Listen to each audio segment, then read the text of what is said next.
Flies, flies, flies, there are many flies in my house because there's dead rats under the floors and I've got an itchy leg. I've got the heebie-jeebies because I walked into my lounge a minute ago to have my dinner with some chicken thighs, stir-fry stuff with some curry sauce. And there's just flies all over my curtains. It was like something out of a horror film. It was awful because I put the rat poison down and the rats were all dead, which is awful. But they're dead under the floors and you can smell them in some places and you can't get to them because you've got to take floors up and then they might be under walls and you've just got to wait for it to all kind of decompose. So now I walked into my lounge and it was like, whoa. You only ever see that level of flies when there's a dead body. You don't see that many flies at other times. Only death brings that many flies. I used to see that in the police when we used to go around people's houses and there'd be somebody deceased within for quite some time and there'd be that many flies. That's what my house looks like at the moment. It's terrible. I'm just hoping I don't get any guests or visitors. I got a man coming on Monday to fix my treadmill. That would be quite funny. I should dress like I want in black, like a black hat. And then just invite him in. The treadmill repairman. Into the lounge, there's just flies everywhere. I just don't mention them. Like, hello. I can't do it now. I can't get a straight face. Are you here for the treadmill? Just really. Are you here for the treadmill? How creepy is that? And you'd watch him look at all the dead flies, go, what the fuck? But the treadmill's out in the garden, so it's not in the house. But I should take him through the house. That would be funny. I could put like a mannequin. I should put like a mannequin in the corner. Make it look like a body covered in some cushions. That'd be fucking sick. What the fuck? You can tell I'm a right horror, can't you? Bah, fucking nut. Imagine poor guy. He'd be traumatised. That is the kind of shit we used to do in the police though, before the fun police. Before the fun police started policing the actual police, we would do things like that.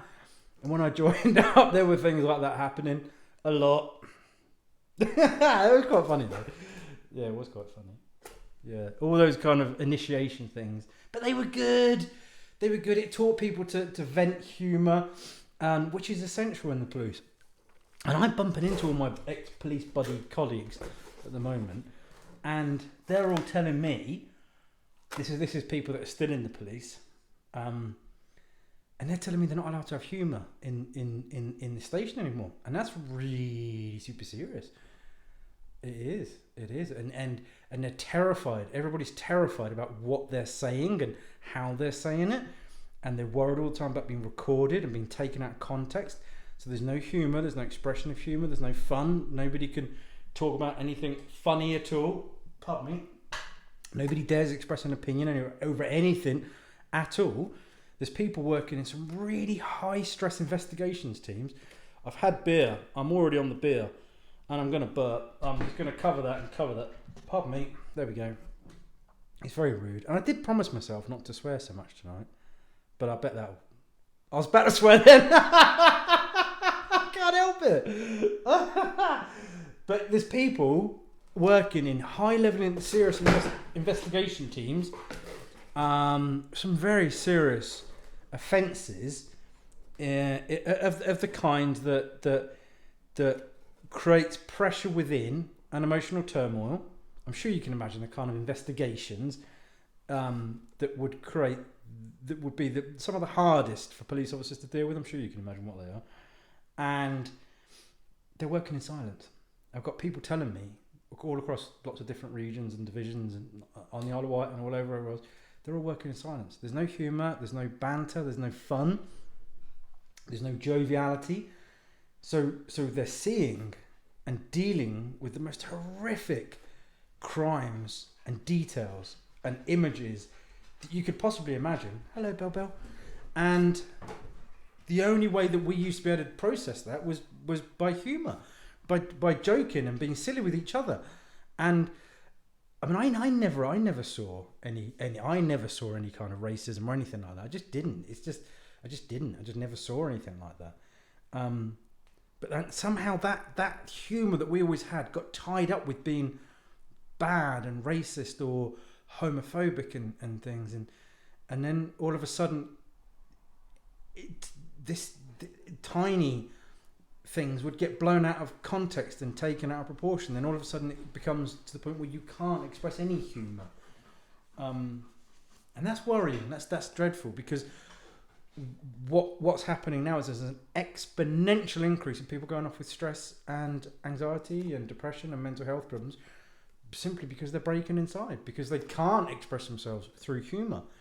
And yeah, so there is that. It's an important discussion that needs to be had about the nature of public services, particularly with emergency services, the constant pressure under that turmoil, fire brigade, ambulance drivers, police, coast guard, those kind of things where your first response, and you're dealing with horrific things, even in investigations, and likewise in the NHS, I'm sure has the same thing. But you have to be able to vent that. You have to be able to do that. And until someone comes up with a magic potion or process that enables you to release that bad energy from what you see and what you do in your job without the use of humour, then the only thing we have as a tool to process that is humour. And they've taken that level of humour away. The cops are breaking, and they're breaking a lot, and they're hating going into work, and that's bad, because what you don't want are all of the cops hating their jobs. You get a lot of police officers used to hate their jobs. You get grumpy old shits that are lazy. Every job has that. And to be honest with you, in public services, it's probably about 70-80% of them are grumpy and lazy, and they just turn up and get paid. But it's the rest, the hard-working people. Those are the ones you want on point.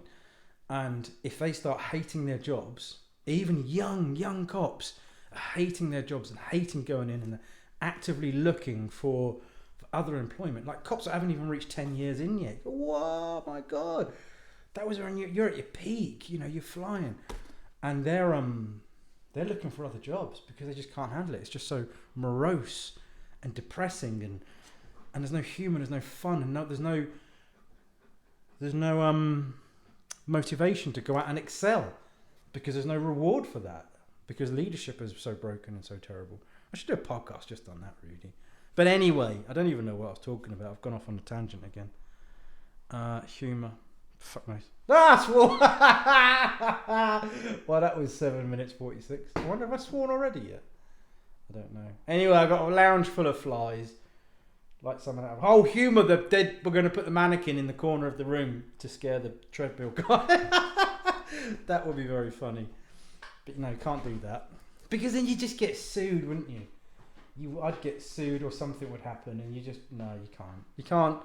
You can't play fun and games anymore. Don't be silly. It's just time to grow up now. I got caught out this week, actually. I was a grumpy old twat. I was. Somebody caught me at the wrong 5 minutes, and I turned into like a Victor Mildrew and I got proper caught out. It was an email that came through, because I put a job advert out for an assistant.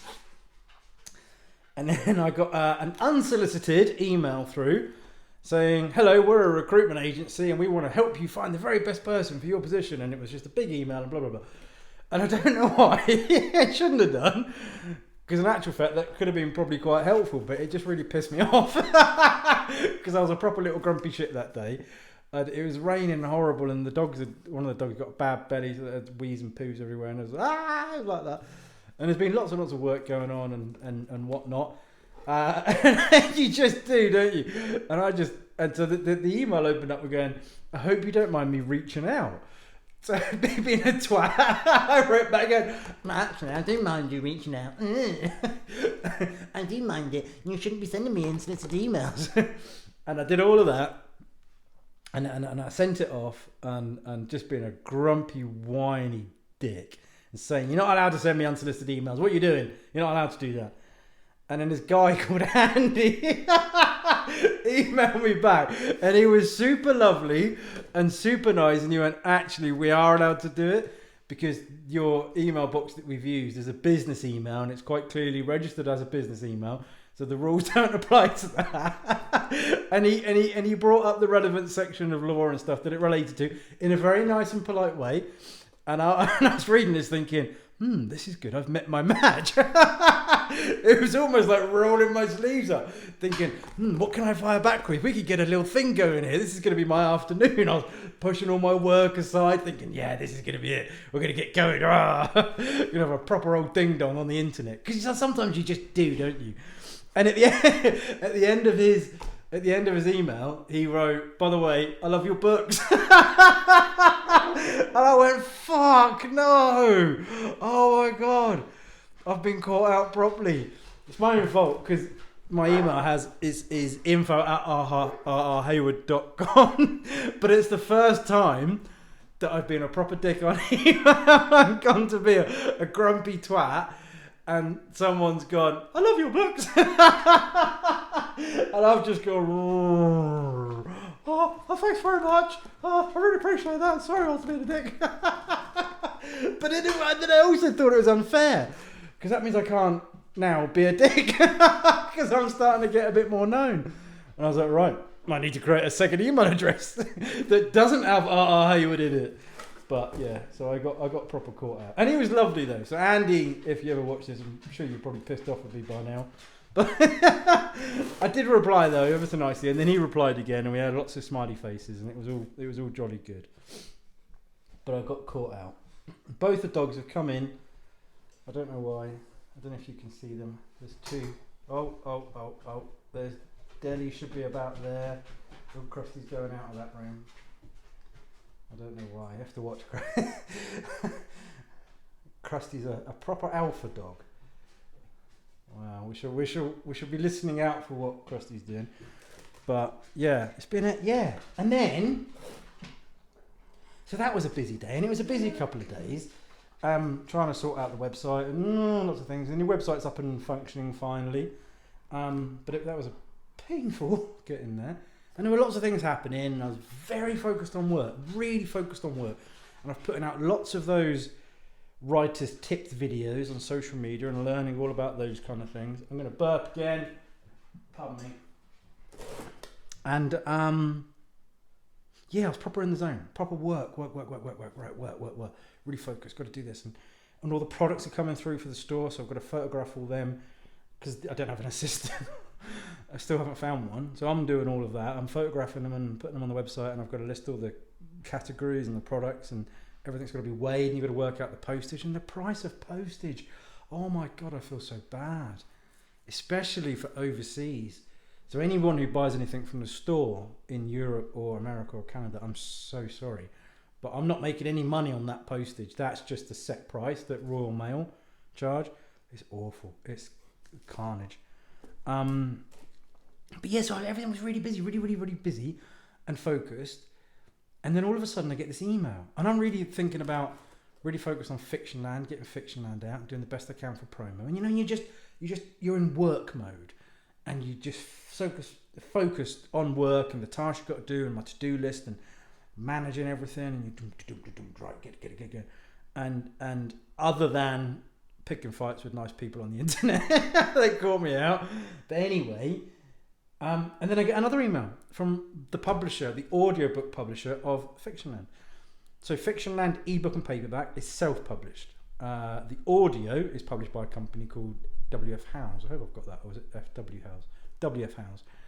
They're publishing Fictionland up there. So there it is. But the actual structure of the novel is all done by me. It's all been edited myself, and I paid my own editors, of course, but it hasn't gone through editing teams via a publisher. So I can still claim it as self-published because I've got control over the release of the paperback, the ebook, and the content of the audiobook comes through me. So House just sent me this innocuous email, and it said, your Fictionland is the number one most requested book in the UK. And I just kind of read it and went, oh. I was like, what now? What the fuck? What? And I had to read it like 5 or 6 times. I'm like, and of course my mind, analytical work mode, I'm going, What's the parameters? What? And I want more data. I want more details. Most requested where? From what? From what list? What chart? Where? What? And then I have to tell myself, go, stop, just fucking read that and take that in. And I read it again, and you're the most requested book, audio book in the country. And I've gone, oh my shitting hell, that's huge. And I've gone back and gone, wow, that's nuts. And I hadn't looked at any chart positions for anything for Fictionland because I've just been focused on the work side of things. And so then I went on Audible and I looked at the chart position for Fictionland on Audible, and it's number 1 in the coming soon chart, which is of all the books, everything on Audible UK, not America, every single audiobook that's coming soon in the UK from all the big publishers, Penguin and Random House and Audible's own content, and the big authors that have got stuff coming out. I think Lee Charles got one coming out, and there's big licensed branded content coming out, non-fiction as well, memoirs, autobiographies, all those kind of stuff. A Fictionland was number 1, and I was like, oh shit, and it was just surreal. And it's not the undead, because the undead has this huge audience that buys quickly and it propels it through the charts, and Extracted's the same, World Ship was the same. By the 3rd book, that was getting in because it had a big core audience, and Fictionland isn't any of those. And that just stumped me. It really did. I was proper caught out. It was a really surreal moment, and I had to kind of stop and really think about what that meant. That it's self-published. There's no big marketing behind that. There's no big marketing team. There's not. I've done it all, and I go, fucking fuck, shit. I mean, obviously we've got Gethin Anthony narrating it, who's an absolute superstar, and he's done an incredible job. And I've got no doubt that having Gethin Anthony attached to the project and narrating it is a huge driving factor to people going for the audiobook. But even so, it's just a massive accomplishment. And I was thrilled, absolutely thrilled. But I was also, it was just really surreal, because it's the last few weeks with the rats, all the problems I've been having with people working around me. I've mentioned before about mental health, that's been quite draining, dealing with other people's mental health that are meant to be doing jobs. And all the kind of just day-to-day stuff of normal living, with everything breaking. The washing machine broke, treadmill's broke, my car's broke, everything's broke, there's floods. And you just get caught up in that, don't you? And you focus on that. Do this task. And the stairs were finished. I'm thinking of a night time, I'll get on and do work like that. Do DIY, manual laboury stuff. And all of a sudden, the thing you're working for, all of that hard work at the moment is being focused solely on Fictionland. And all of a sudden, it just paid off. And I'm like, oh shit. It just caught me out. It was really surreal. And I just stopped work that day. I don't even know what day it is. I know today's Friday because I'm doing the podcast, but I don't even know what day that was. I think it might have been Tuesday, Wednesday. I don't know. I put it out on Facebook. Was it yesterday? Wednesday? I don't know. That's what it's been like. It's just knocked me for 6. Deli's down here. She goes, I don't give a shit about your book, Dad. Hurry up, stop talking so we can go and eat Thai sweet chili crisp on the sofa. Oh, got the leg trapped. So that caught us out, didn't it, Deli? Oh, I don't like Deli not being in the pit. Oh, I can't bother to change it. I was going to try and drop it all down and stuff, but then you'd be looking at my boobs with Deli, which would be a nice view of Deli, but not my boobs, my man boobs. But yeah, so that just caught me out, and it's a little bit frightening in a way, but not in a bad way. I can't explain it. I guess just for a split second, no longer than a split second, you get imposter syndrome sometimes. I mean, that happens. We all get it. You always kind of go, oh God, should I be there? Should I? I'm not one of those big authors, but I shouldn't. But fuck it. Then my kind of bullshit cockiness kicks in. I'm like, fuck you. But not in a bad way. Not like I'm better than you. Never like that. I'm never like that. I never like that. But there is a sense of accomplishment, isn't there, of doing it on your own without the big publishers behind you, without mass marketing, putting out. And I'm working with some people in London that are promoting the book, going to be promoting the book. That hasn't even started yet. So, yeah. That was crazy. That was crazy.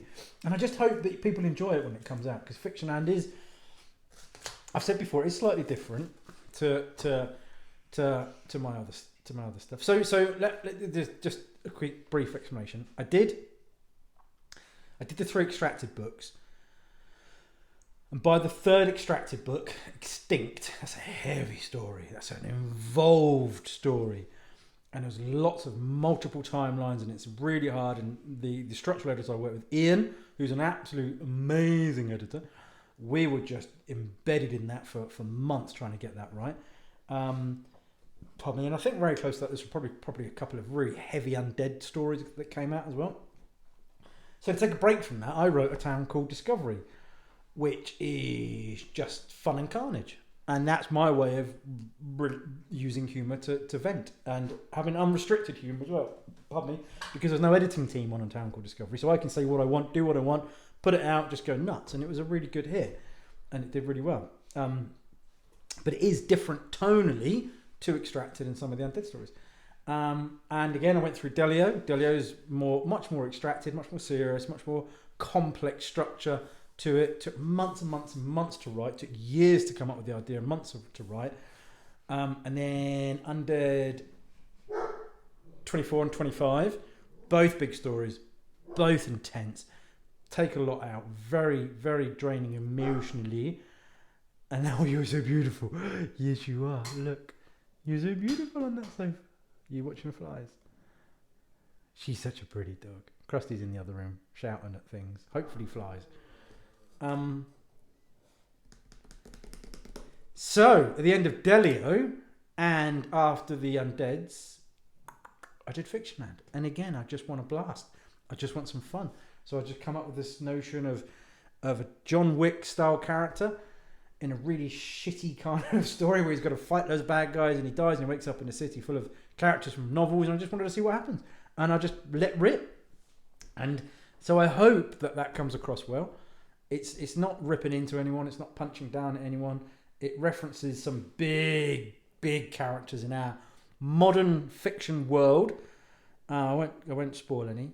So some big characters, fictional characters. It references those, but it's done in a nice way, in a kind of hat-tipping nice way. There's a bit some gentle poking at some big characters, but nicely.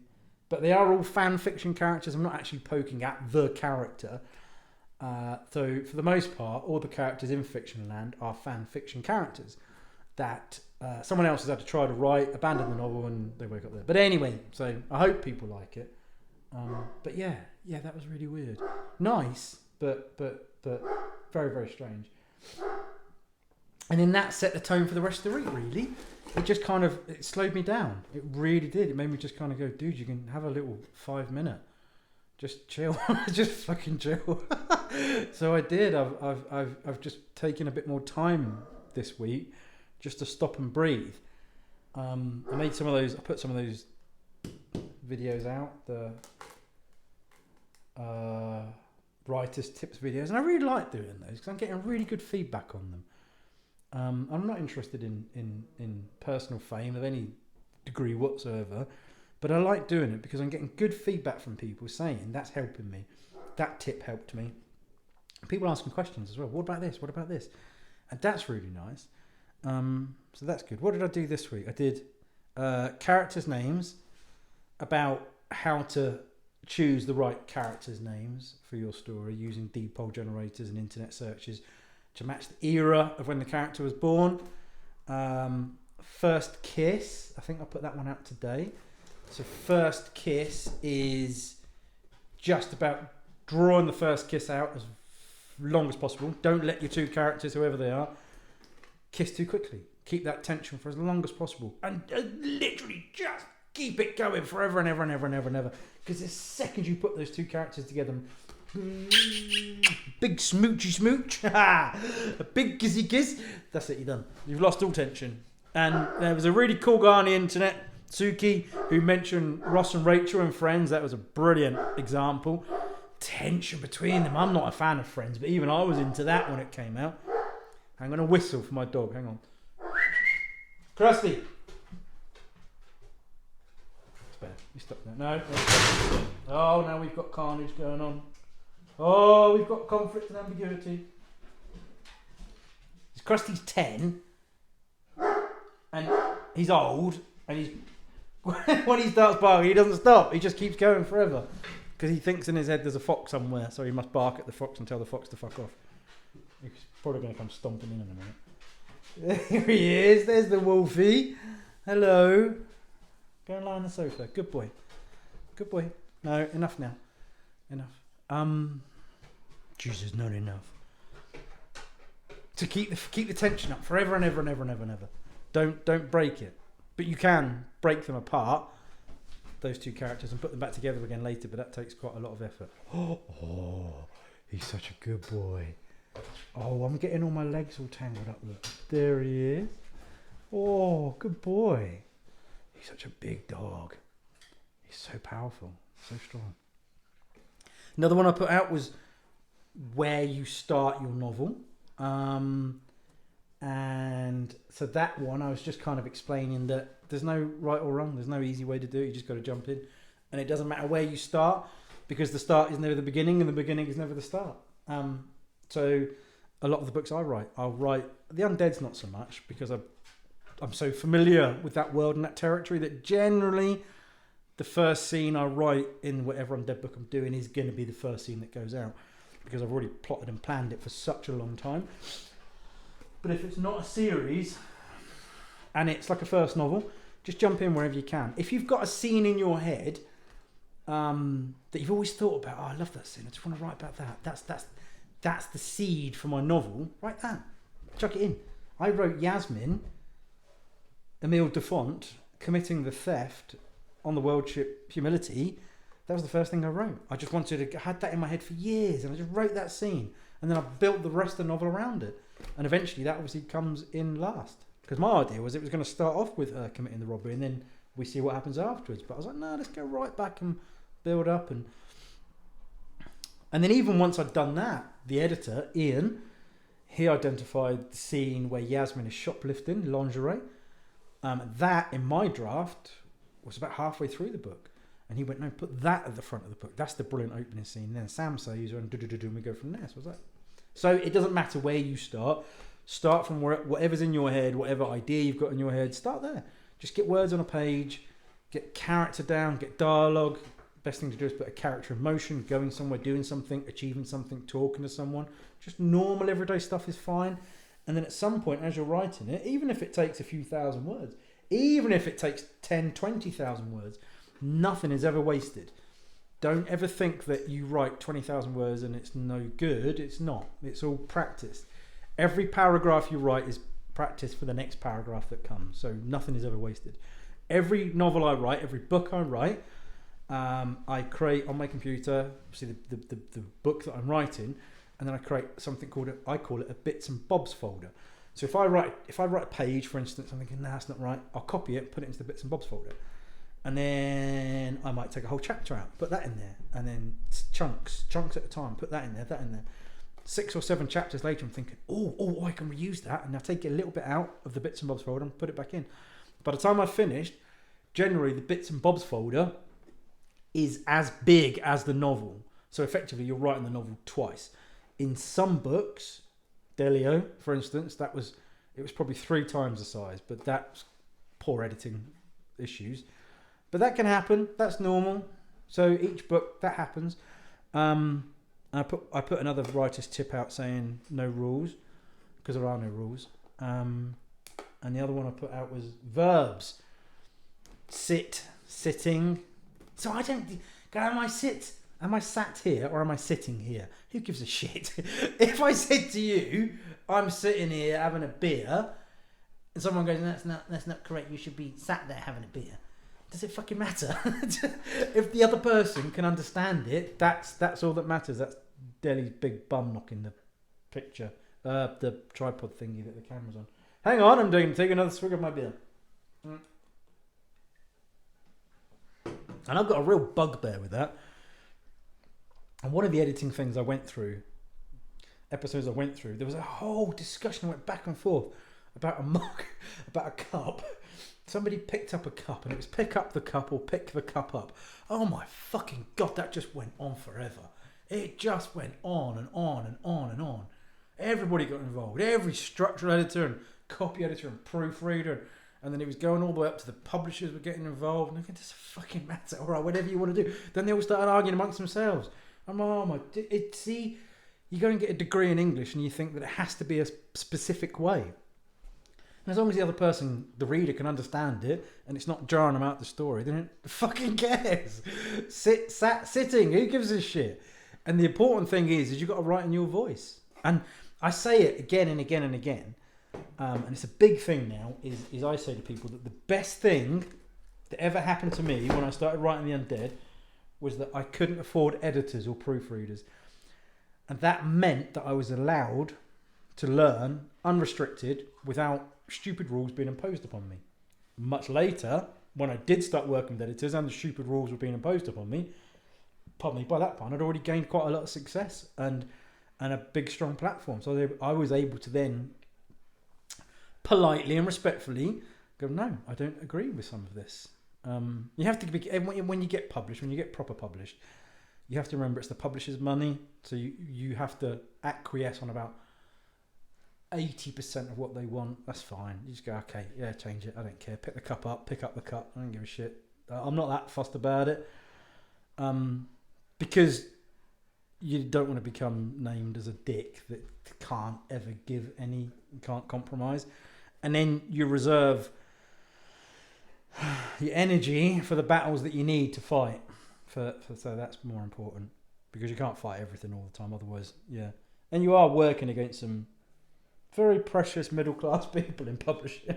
It's hilarious. It's hilarious. That's how they all speak. Yeah. Oh my God, yeah, you're just zombie material. It's hilarious. Fucking patronising. So that's what we were doing. And then I sat down and was designing, which is one of my other favourite things to do. Daddy's having a right little hissy fit underneath the desk, knocking things everywhere. One of my other favourite things to do to relax is design. I like going on Photoshop and all sorts of things and designing my own artwork, and all of the merchandise is designed by me. So that's all come through. Most of it's all come through. The products have come through. So we've got these. I love these. I designed this. That's coming. So that A4. Love these posters. I've got one on my wall somewhere, right in the corner. It's behind a microphone over there. I've got a big one. They're so good. They're really bold and vibrant. That's the Shock Gore poster. So they can be signed. And then we've got OG Undead posters. These are gloss. Again, A4. And that's that one there. Love that. And then, this is what I'm really pleased about this. I didn't know how this was going to turn out. So this is the hand drawing I did for the Elforest artwork. Can you see? Let's have a look if I get that in. I think that's in focus. Yes, look. So I draw that. Drawn. Fuck the verbs. Whatever. I made that. And yeah, I really like it. I put that nice red edging around it. And you can't see it on the camera because of the lights. But I've added just a little yellow back glow to them all. So by the naked eye, there's a little glow around each one, as if they're almost like a little bit radiated, but it's very subtle. But I love these. I'm really, really pleased. I'm going to get one mounted myself. So I've got those. They've got a printed signature on them in the middle somewhere there. Printed signature. But I'm not going to sign these because there's nowhere to sign them. So they're going to go out unsigned. The others can be signed if people want them signed. And then these are so cool. These came today. I'm so excited about these because I fucked up the Alpha pens. I tried to put that poster, Alpha poster, on some biros, but it didn't work because obviously the image is detailed and big, and I've tried to shrink it down to a small one. So then I thought, okay, what I need is a much smaller image to use on these. So I've gone with the pink and green mugs, that pink thing, and I've put it onto a pen, and it's just come out so well. They're so pretty. The Undead. I love these. I don't want to sell them. I want to keep them all. I'm going to be using them. I don't even know what they write like. Let's have a look. How do they write? What colour are they? Oh, okay, they're black. Okay, so they write nicely. It's come up all right. Nice scrawly handwriting. So it's black ink. I love these though. I was so pleased when they come out. Proper bold pink. So happy with those. That's good. But I just feel so bad because the price of sending them is so high and they're such a small object. But the world's a strange place at the moment. It really is. Prices are nuts and weird and everything's just off, isn't it? And then some more mugs came through. Oh, okay, so I love this one. So this is, so it says it's got the undead and a heart, and it's got my signature, and on the signature it's got some little zombie stick figures. But this is the quote from the half full, half empty, and it says, "Right, Dave, so at the point of it being half filled, would you say half full?" "Yes, Mr. Howie." "Or half empty?" "Yes, Mr. Howie." "Which one?" "It's both." I love that. And it's got the little heart on the other side and a heart on that side. Very pleased with how they've come out. They're super lovely. And then the other one we've got is, I saw this online when I did a shout out for any merchandising ideas. Somebody come up with this little genius line, so I stole it. So it's got the 3 banners there, and on that side as well it's got the other 3 banners for extracted, and then there it's got "I was extracted by Bertie" with my little signature underneath it. And I just thought that's such a cool line. So whoever came up with that, you're a genius. And no, you can't have any royalties because you can't. So there we go. Those are all done. The store is almost ready to go. I'm just waiting for the envelopes, packaging, supply materials to come. My room next door has just got these 2 massive shelves, and they're filled up with rows and rows and rows of books, loads of mugs, pens. There is a glitch on the website. So somehow a couple of people have found the store, the online store on my website, even though it's not open yet, and I haven't activated the page. So I don't know how. We don't know how they're doing it. There's some magic glitch that somehow on a desktop people are finding the store, and I've put up the store is closed, do not order anything, and people are still going, "I want a mug."